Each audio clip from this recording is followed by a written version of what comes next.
Bagaimana cara kita berbuat baik ya kepada orang tua kita yang telah tiada.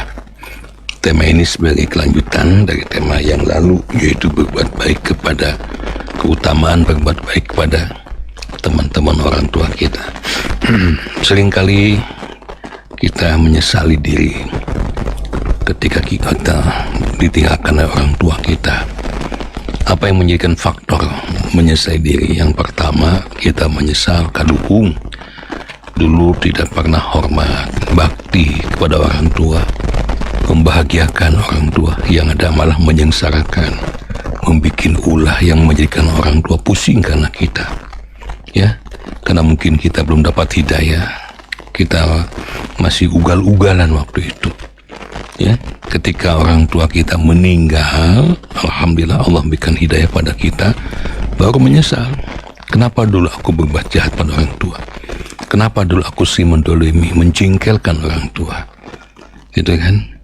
Sehingga timbul keinginan untuk berbuat baik pada orang tua, tapi orang tua telah tiada.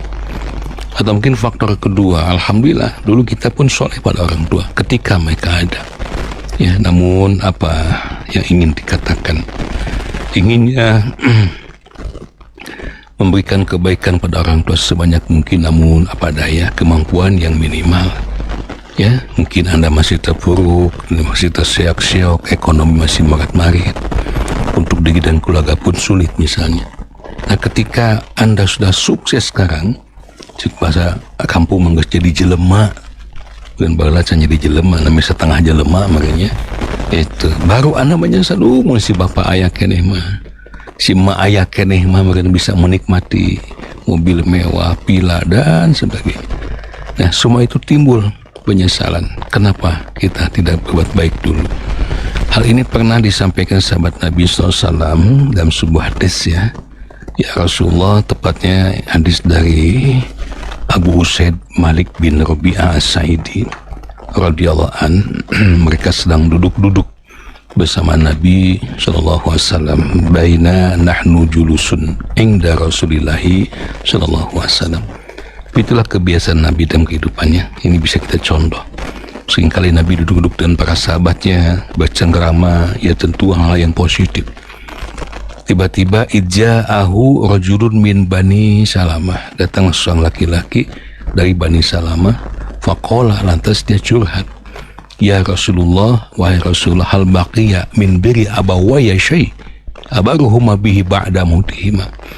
Pertanyaannya bagus sekali ini, ya. Katanya, ya Rasulullah, masih adakah kebaikan yang tersisa yang bisa aku kerjakan untuk berbakti kepada kedua orang tuaku setelah mereka meninggal dunia? Ini pas dengan tadi yang saya sampaikan di awal. Qala na'am. Rasul menjawab, ya ada. Nah, kalau kita bikin poin ini 1, ya, 2, 3, 4, ya, dapat poin 5 poin mungkin, ya. Yang pertama, as-salatu alaihima. Boleh Anda catat penting ini, doakan selalu mereka berdua. Tuh. Jadi salah betul kalau ada anak yang bilang, Ustaz mohon doanya, kunaon gitu, ingat we kasih bapak pada geus maot ta eta. Ingat we kasih ibu pada geus wah puluhan tahun tidak ada. Sekeliru itu. Justru ketika orang tua kita telah tiada, jangan dilupakan. Kalau perlu fotonya, kenang-kenangnya simpan dengan baik supaya as-salatu alaihima, kita tetap bisa mendoakan mereka berdua. Ketahuilah, mereka yang telah wafat itu sudah tidak punya lagi kesempatan beribadah, kesempatan berimpak, bersedekah, sudah terputus bagi mereka. Kalaupun dalam ayat yang lain Allah menyatakan mereka mengungkapkan penyesalannya. A'udzubillahi minasyaitonir rajim. Ya Rabbi laula akhartani ila ajalin qarib. Ya Rabb, tidakkah bisa kematianku ditangguhkan kalaupun cuma sesaat? Ila ajalin qarib, sebentar aja balikan lagi ke bumi. Wa asaddaqu wa aku minas sholihin, biar aku banyak bersedekah, aku dipastikan menjadi orang-orang soleh. Ungkapan itu diucapkan semua manusia yang ketika dia mati menyesali dirinya. Ketika hidup tidak pernah beramal soleh, tidak pernah beribadah, jauh dari masjid, ya. tidak pernah bersedekah, yang ada mengenyangkan perut sendiri, memenuhi syahwat nafsu keinginan sendiri. Ketika mati baru nyadar, ternyata setelah mati yang menyertai kepada dirinya adalah cuma malu amalnya. Dan Allah akan menjawab, wala yu'akhirullahu nafsan idza jaa ajaluha. Allah tidak akan mengakhirkan kematian seorang ketika ajalnya telah datang. Makanya poin pertama Rasul sabdakan, as-salatu alaihima, orang tuamu telah tiada, kau ingin berbuat baik kepadanya, sok doakan doa sebanyak-banyaknya. Satu. Yang kedua, wal istighfaru lahuma, mohonkan istighfar, artinya ampunan kepada Allah, lahuma bagi mereka berdua, supaya dosa kesalahannya diampuni. Doa untuk orang tua ada di Al-Isra 17 ayat 24 ya. Rabbirhamhuma kama rabbayani shaghira, Rabbirhamhuma kama rabbayani shaghira, Rabbirhamhuma kama rabbayani shaghira. Sebanyak mungkin. Habis sholat, habis tahajud, dimanapun kita ingat, di perjalanan, di kendaraan, ingat orang tua, Rabbirhamhuma kama rabbayani shaghira. Atau dalam hadis Nabi beliau mencontohkan doa, Allahumma gfirli wali walidayya arhamhuma kama rabbayani shaghira. Ya Allah, ampunilah aku, ampuni kedua orang tuaku mereka ya Allah, tanpa mereka tidak mungkin aku bisa lahir, dan limpahkan rahmat kasih sayang kepada mereka sebagai mereka mencintai aku ketika aku waktu kecil. Masya Allah, doa yang seperti ini nih akan sampai kepada orang tua yang selalu diidam-idamkan mereka, yang selalu dinanti-nantikan dalam barjah doa di anak-anak soleh yang seperti ini. Masya Allah ya. Semoga ketika kita banyak mendoakan orang tua kita yang telah tiada, kita pun di belakang kita kan kita punya anak-anak, kita punya cucu, punya duriah ya kan, kita pun berharap nanti semoga anak kita, cucu kita pun mendoakan yang sama kepada kita, begitu seterusnya. Dua. Yang ketiga sabda Nabi SAW, wa infadu ahdihima mim ba'dihima, laksanakan janji-janjinya. Mereka punya janji kebaikan, misalnya ingin wakaf, ini tanah ini wakafkan ke masjid, yang ini infakkan sedekahkan pada fakir miskin, yang ini dan sebagainya.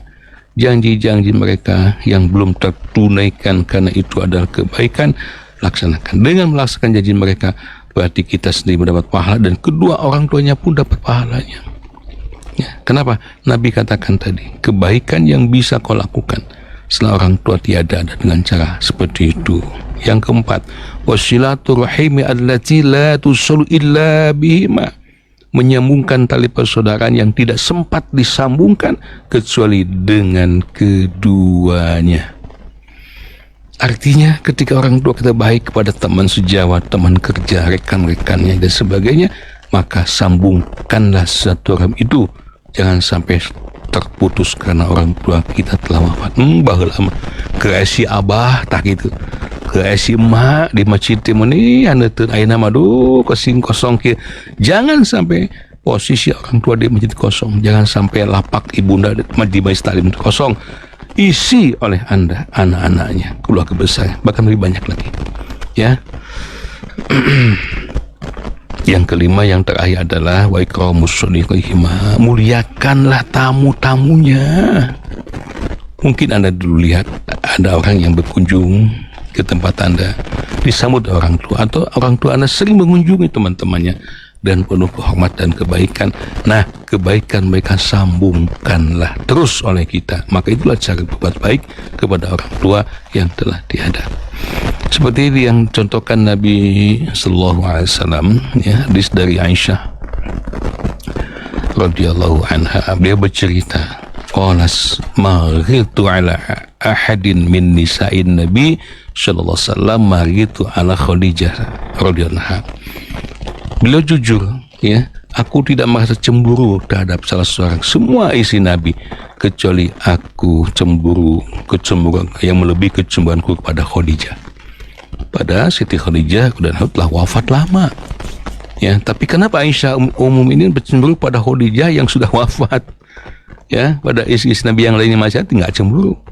Nah, beliau menceritakan begini ceritanya, walakin kana yaksu zikraha, beliau selalu banyak sekali menyebut-nyebut Khadijah, padahal sudah tiada. Kalau udah ada aku ya Rasul, tidak Aisyah, Khadijah. Kenapa demikian? Rasul menyatakan innaha kanat wa kana li minha waladun. Innaha kanat wa kanat. Nih, Khadijah itu Masya Allah waktu itu begini. Beliau orang yang pertama beriman mengakui ajaranku. Beliau yang telah menghabiskan hartanya untuk kepentingan agama. Wa kana li minha waladun, dan daripadanya aku punya anak-anak.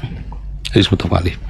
Ketika beliau menyembelih kambing misalnya, Anas radhiyallahu anhu menjelaskan, beliau sering kali membagi-baginya kepada saudara dekat Khadijah, pada teman-teman Khadijah. Contoh oleh kita, ya, sambungkan terus atau pada orang siapapun yang sahabat-sahabat orang tua kita ketika orang tua kita telah tiada. Semoga bermanfaat dan kita bisa terus memanjangkan, melanggengkan amal soleh kedua orang tua kita hingga termasuk birrul walidain. Amin ya rabbal alamin.